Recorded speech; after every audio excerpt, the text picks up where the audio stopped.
morning. Good morning.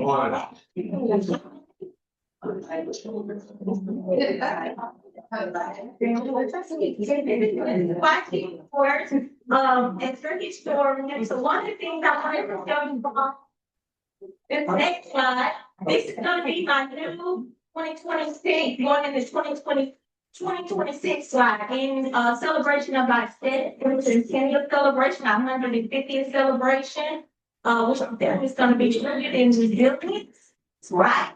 And so this will be my new slide other than the previous slide. Everybody like that? Yeah. The logo. I think this is something that hasn't been sent out to you all just yet. So hey, all right. So I'm gonna do a quick three segment. So the first segment is dedicated to our Houston alumni chapter, and I want to feature our 2012 freshman moving things. And this is something that the Houston chapter, along with our national chapter and the different organizations that communities came together to help with. All right, so of course, PDA Community Freshman Movement, it took place on Sunday, August the 19th, 2012. And I just also list some of our key aspects for the Houston chapter, which is our community hub, support for PDA, strong leadership, and active online presence. And those are some of the things that talk about why we are who we are. Okay, so of course on Sunday, August the 19th, 2012, the Houston chapter of the Prairie View National Alumni Association proudly participating in Freshman Movement Day at Prairie View University. The chapter members joined forces with our National Alumni Association, the university football team, and the student organizations and university administrators who warmly welcomed the class of 2016 and their families to the beautiful campus of Prairie View University. And in support of this effort, the Houston chapter secured broad sponsorships from Walmart and Target locations in Cypress, Texas. The bottled water and snacks are distributed to volunteers, organization members, and other groups assisting students to move into their new home away from home. And this collaboration effort exemplifies the spirit of service, hospitality, and campus pride demonstrated by Prairie View University. All right, and these are just some pictures. Of course, I told to Holly, I kind of stalked this photo, but these were pictures from that day. And as you can see, the different organizations, the different groups, the Prairie View community, all made things happen. That's what we really need by Prairie View to the people. All right, so that is the highlight for our local chapter. Just a little history here, something that we did in the past, and if you guys can do this upcoming August 2026, especially for our centennial celebration.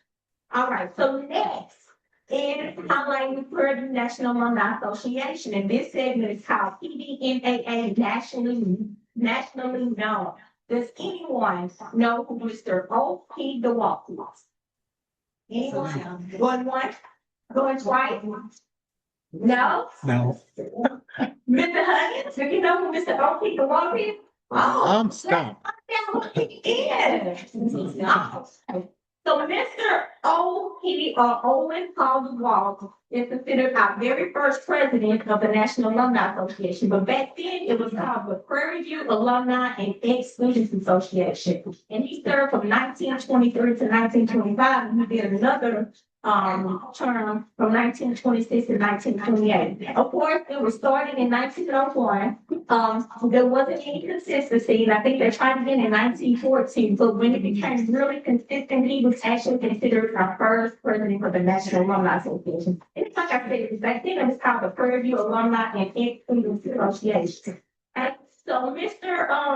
DeWalt, he was born September the 3rd, 1863, to John and Carol DeWalt in Livingston, Texas. After being educated in one of the rural schools there, he entered Prairie View in 1907 and graduated with honors from Prairie View College in 1910. He eventually moved to Texas and started working as a real estate agent. And in 1912, he became a charter member for the Houston chapter of the NAACP. So for those that are a part of the Houston chapter of the NAACP, he is one of your charter members. In 1913, he married Maud Kirchner DeWalt, and they had one son.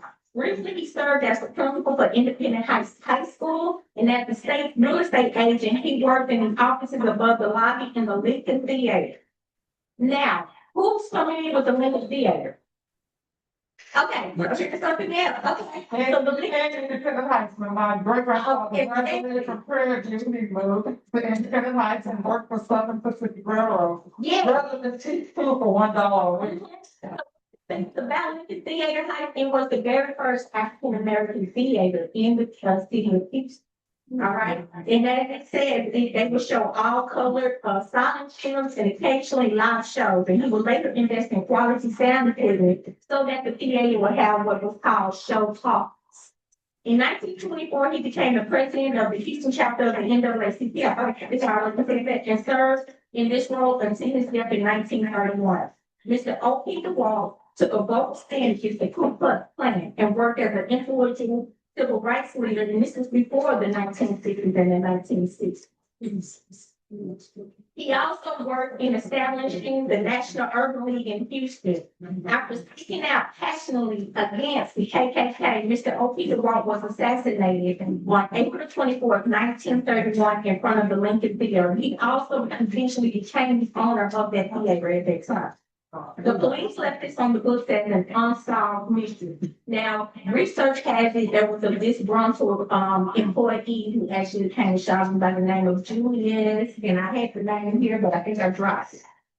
Funeral services were held in Houston and Livingston, and he is buried in Greenfield Cemetery in Livingston, Texas. So that's a little bit about our very first National Alumni Association president, Mr. Owen Paul. And then my last is our university, which is Rosenwald Training School. So I think I did this one before with some of you all, which was eventually called the Prairie View Training School. The reason why I wanted to feature it today is because exactly 100 years ago was when this school was erected on Prairie View's campus. Right. So in 1917, Julius Rosenwald established the Rosenwald Foundation. And this happened between 1920 and 1932, and he was able to get donations of $28 million. So these schools went to 15 states. There were 527 buildings on 466 campuses. And in late 1925, 100 years ago, the Roosevelt School of Prairie View was erected. The school was funded by Prairie View Community and the Julius Rosenwald Foundation, which came out to be about $9,000. And was developed between the two organizations, which was Prairie View Elementary School and Whitechapel School. And like I said, eventually it became known as the Prairie View Training School.